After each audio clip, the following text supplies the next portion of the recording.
السلام علیکم، آپ دیکھ رہے ہیں میرا یوٹیوب چینل مرسلین ماجد۔ وَاعْتَصِمُوا بِحَبْلِ اللَّهِ جَمِيعًا وَلَا تَفَرَّقُوا۔ اللہ تعالیٰ اپنی کتاب میں ارشاد فرماتے ہیں وَاعْتَصِمُوا بِحَبْلِ اللَّهِ جَمِيعًا وَلَا تَفَرَّقُوا، اور مضبوطی سے پکڑ لو اللہ کی رسی کو، سب مل کر اور جدا جدا نہ ہوں۔ اس آیت کریمہ میں اللہ تعالیٰ 4 باتیں مسلمانوں سے فرما رہا ہے۔ مسلمانوں مضبوطی سے پکڑ لو کس چیز کو؟ اللہ کی رسی کو۔ کس طرح؟ سب مل کر اور جدا جدا نہ ہوں۔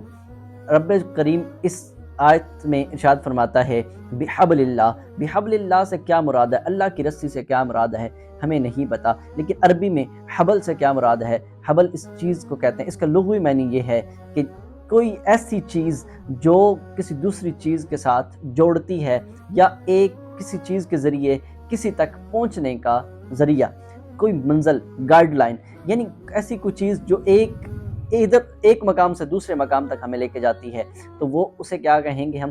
حبل۔ یعنی جس طرح گردن کا پٹھا جو گردن اور کندھوں کو آپس میں ملاتا ہے، اس کو حبل کہتے ہیں۔ اسی طرح اللہ تعالیٰ کو ملانے کے لیے اور ہمیں ملانے کے لیے استعمال ہوتی ہے اللہ کی رسی۔ اب ہمیں معلوم کرنا ہوگا کہ اللہ تعالیٰ کس رسی کی بات کر رہا ہے، کس چیز کی بات کر رہا ہے۔ اس کے لیے ہم آپ صلی اللہ علیہ وسلم کی بارگاہ میں تشریف لے جاتے ہیں۔ آپ صلی اللہ علیہ وسلم سے آپ کے صحابی حضرت علی رضی اللہ عنہ اور حضرت ابن مسعود رضی اللہ عنہ روایت کرتے ہیں، آپ فرماتے ہیں کہ آپ صلی اللہ علیہ وسلم نے فرمایا کہ اللہ کی رسی سے مراد قرآن ہے۔ اللہ کی رسی سے مراد قرآن ہے۔ تو ہمیں معلوم ہوا کہ قرآن اللہ کی رسی ہے۔ اس سے ہمیں یہ بھی معلوم ہوتا ہے کہ اللہ اور انسان کے درمیان، مسلمان کے درمیان جو تعلق ہے، جس کے ذریعے ہم ادھر تک پہنچنا ہے، جو چینل ہے، وہ ہمارا کیا ہے؟ قرآن ہے۔ گائیڈ لائن کیا ہے؟ قرآن ہے۔ تو ہم قرآن سے مضبوطی سے تعلق بنا لیں، قرآن کو سمجھنے کی کوشش کریں۔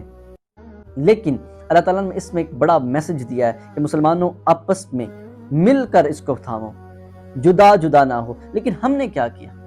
ہم تفرقہ، ہم اپنے اپنے عقائد، اپنے اپنے مسلک لے کے بیٹھ گئے، کبھی کسی کو کچھ کہا، کبھی کسی کو کچھ کہا۔ لیکن اللہ تعالیٰ صرف ایک لفظ استعمال کرتا ہے جمیعاً ولا تفرقوا، جماعت کی صورت میں اس کے ساتھ منسلک ہو جاؤ۔ مسلمانوں ترقی اگر چاہتے ہو تو صرف واحد حل ہے کہ اس کے ساتھ مل کر اکٹھے ہو جاؤ، مل کر اس پر عمل کرو۔ تو کوئی قوم عزت و وقار سے زندہ سلامت نہیں رہتی جب تک اس کے اندر اتفاق اور اتحاد نہ ہو، اور اتحاد کی ذکر اللہ تعالیٰ قرآن میں فرماتا ہے۔ اور نہ اتحاد پائیدار ہو سکتا ہے جب تک اس کی حقیقی بنیادوں پر تعمیر نہ کی گئی ہو۔ ٹھیک ہے؟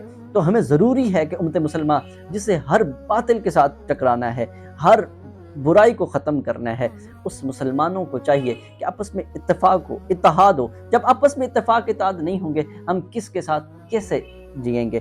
کیسے کسی کے ساتھ لڑیں گے؟ ہم تو اپنے آپ ایک دوسرے کو کافر کہہ کے ایک دوسرے کو مار دیتے ہیں۔ تو ہم کس طرح ایک مضبوط اور پختہ مسلمان بن سکتے ہیں؟ لمحہ فکریہ ہے، ہمیں سوچنا ہوگا کہ ہم کس طرح ایک دوسرے کے ساتھ بھائی بھائی بن کے رہیں۔ مسلمان کا مقصد بھائی بھائی تھا، لیکن اب ہم نے ہر چیز کے اندر مسلمانوں کو بانٹ کے رکھ دیا ہے۔ نماز الگ، مسجد الگ، ہر چیز کے اندر ہم نے ایک دوسرے کو الگ الگ کر کے بالکل دور دور تک الگ الگ ہو گئے۔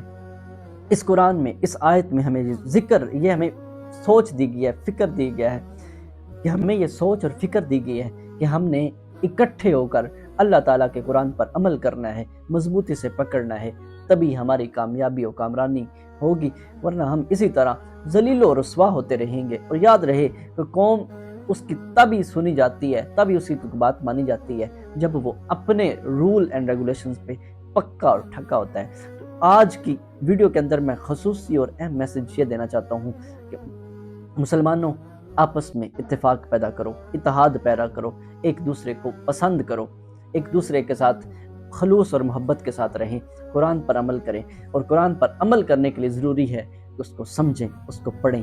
اور میں امید کرتا ہوں آج کی ویڈیو آپ کو پسند آئی ہوگی۔ اسی طرح کی ویڈیوز دیکھنے کے لیے میرا یوٹیوب چینل سبسکرائب کیجیے۔ اللہ حافظ۔